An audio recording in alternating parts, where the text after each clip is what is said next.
एक परिसीमन का आयोग बनता है, फिर आयोग की सिफारिश आती है, उसको सरकार एक्सेप्ट करती है और तब जाके परिसीमन आता है। पिछली बार भी जब ऐसा परिसीमन हुआ था, जनगणना के बाद आयोग बना, आयोग की रिकमेंडेशन आती है और फिर परिसीमन होता है। ये सरकार जानबूझ के जनगणना से पहले परिसीमन करना चाहते हैं और परिसीमन का जो मैंने देखा है खबरों के माध्यम से, कितना सही है गलत मुझे पता नहीं, लेकिन अपना राजनीतिक हित साधने के लिए इस सीटों के साथ छेड़छाड़ कर रहे हैं। वो बिल्कुल गैर संवैधानिक है और गैर कानूनी है। सरकार को इंतजार करना चाहिए जनगणना का। जनगणना की घोषणा हो चुकी है, बहुत जल्द, आजकल इलेक्ट्रॉनिक ज़माना है, डेटा बहुत जल्दी मिल जाएगा, उसके बाद करना चाहिए।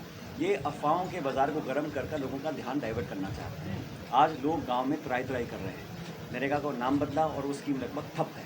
आज ग्राम विकास के नाम पर यहाँ राजस्थान में कुछ नहीं हो रहा। ठेकेदार हड़ताल पर हैं, पेमेंट हो नहीं रही, नरेगा में लोगों को पैसा नहीं पहुँच रहा और चिकित्सा, शिक्षा और कानून व्यवस्था, लॉ एंड ऑर्डर, एजुकेशन और हेल्थ, ये 3 अहम महकमे होते हैं सरकार के और तीनों में ये सरकार बुरी तरह फेल है। छतों की गिरने की खबर झालावाड़ से आई है, हाई कोर्ट ने लताड़ डाली, फिर मरम्मत नहीं हो रही है, वो ट्रांसफॉर्मर फंसे पड़े हैं और आपसी खींचताने फंसे हुए हैं, महिलाएं हैं, गर्भवती महिलाएं हैं, बच्चे हैं, लगातार मौतें हो रही हैं। तो ना तो कोई जिम्मेदारी लेने वाला व्यक्ति है और सिर्फ अधिकारियों के दम पर सरकार चल रही है। चुनाव कराने से डरते हैं। आज तक ना चुनाव कराए इन्होंने, छात्र संघ चुनाव नहीं कराए, पंचायत चुनाव नहीं कराए, नगर निकाय चुनाव नहीं कराए।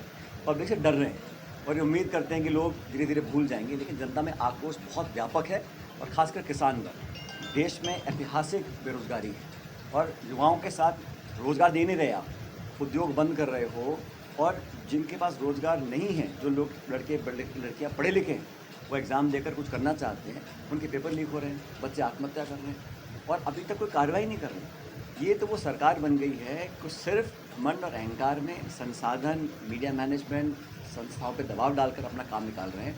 बाकी जनता के अंदर बहुत व्यापक आक्रोश है और मुझे खुशी है कि आज जिलाध्यक्ष जी, पूर्व सांसद महोदय, पूरे डूंगरपुर जिले के सब कार्यकर्ताओं ने आज इकट्ठा होकर ये संदेश दिया है कि सरकार को हम उखाड़ के फेंकेंगे और 2.5 साल के बाद बहुत बड़े बहुमत के साथ कांग्रेस पार्टी की वापसी होगी। सर, सोन कमला माँ का पानी विधायक का भाजपा का सागवाड़ा ले जाना चाह रहा है, जो यहाँ से किसान कॉलेज से वंचित है।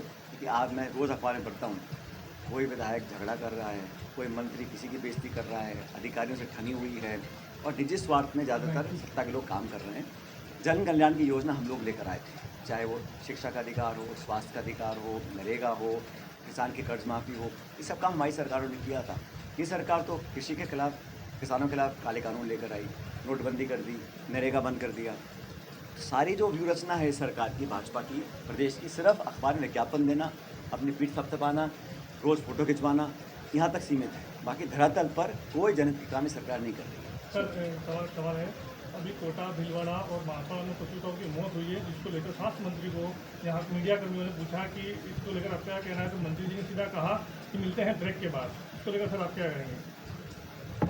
देखिए, सरकार की एक सामूहिक जिम्मेदारी होती है और अगर ऐसा कहीं दुर्घटना हुई है, तो एक बार नहीं हुई, लगातार हुई है, मतलब ये व्यवस्था चरमरा गई है।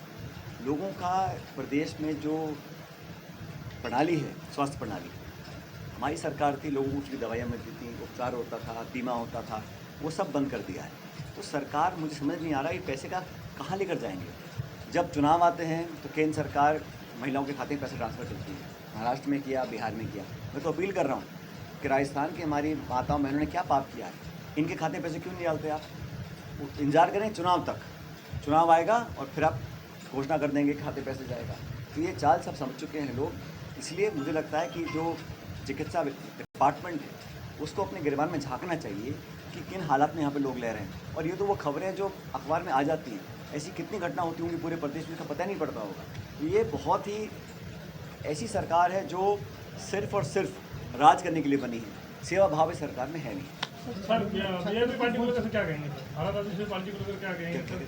भारत आदिवासी पार्टी लगातार तीनों को विधानसभा छोड़ के बाकी 24 सीटों पर काबिज हो रही है, तो लगातार यहाँ पर जनार्दन घट रहा है। सर, देश प्रदेश में सबको आज़ादी है, चुनाव लड़ें, पार्टियां बनाएं, अपना काम करें, लेकिन मुझे लगता है कि हमें नौजवानों को और प्रदेश को सही रास्ते पर ले जाने की राजनीति करनी चाहिए और जो जनता के मुद्दे हैं, विपक्ष उसको उठाता रहे। लेकिन हमारी स्थिति स्पष्ट होनी चाहिए। मैं तो खुल के बोलता हूँ कि आज का जो शासन है भाजपा सरकार का, वो जन विरोधी है, नौजवान विरोधी है। उसका विरोध करना चाहिए और जो इस विरोध में साथ देता है उसको अच्छा काम करना चाहिए। जब तक आप खुल के सरकार को ललकारोगे नहीं तो जनता समझेगी कि आपका जो आने वाला दिशा है वो अब असमंजस में है। इसलिए लोग क्या करते नहीं करते मैं नहीं कह रहा हूँ, लेकिन जनता जो है वो कांग्रेस के साथ है। सर, राहुल गांधी की जो छात्रों की गूंज अभियान जो चल रहा है, तो यहाँ पर वो कब तक प्रभावी अभी उसको कोटा लाएंगे में और- इतना बड़ा कार्यक्रम राहुल जी ने किया और वहाँ से शुरुआत करी। पूरे देश में छात्रों की गूंज की जो शुरुआत करी वो कोटा से करी, क्योंकि कोटा वो नगरी है जहाँ पे लाखों बच्चे पढ़ने के लिए आते हैं और पूरे देश में कार्यक्रम हम लोग कर रहे हैं। हर राज्य में दर्जनों कार्यक्रम हो रहे हैं और अभी मेरे ख्याल 17 तारीख को राहुल जी का बड़ा कार्यक्रम देहरादून के अंदर भी है। राजस्थान में पार्टी जिला ब्लॉक लेवल तक हम इस कार्यक्रम को कर रहे हैं। क्षेत्र में सर कब तक हम लगातार कर रहे हैं भाई, ये तो क्रमवार कर रहे हैं, पूरे देश में करेंगे। मुद्दा सिर्फ एक कार्यक्रम करने का नहीं है, मुद्दा नौजवानों के हितों की रक्षा करने का है। पेपर लीक हो रहा है, आत्महत्याएं हो रही हैं, कॉलेजों में बुरे हाल हो गए हैं, मास्टर अध्यापक पढ़ा नहीं रहे हैं, तो नौजवान कहाँ जाएंगे? सर, नौजवानों से राहुल ये अपना राजकुमार रोहत और देवेंद्र सिंह भाटी के अभी 2-3 दौरे यहाँ पर जो हुए हैं, इससे छात्रों में और नौजवानों में कहीं ना कहीं वो उनका माइंड डाइवर्ट या ब्रेन वॉश करके उनकी तरफ खींचने का मुझे प्रयास लगता है कर रहे हैं, हम सबको मिलकर युवाओं की बात करनी चाहिए। युवा इस देश का भविष्य है और किसी नेता, दल, विचारधारा, अधिकारी किसी को अधिकार नहीं है कि नौजवानों के भविष्य से खिलवाड़ कर सके। कांग्रेस पार्टी पहले नौजवानों के साथ खड़ी थी, आज भी और हमेशा भी। सर, क्या ये भी एनालाइज करें कि एक ही सवाल है सर, 1 मिनट।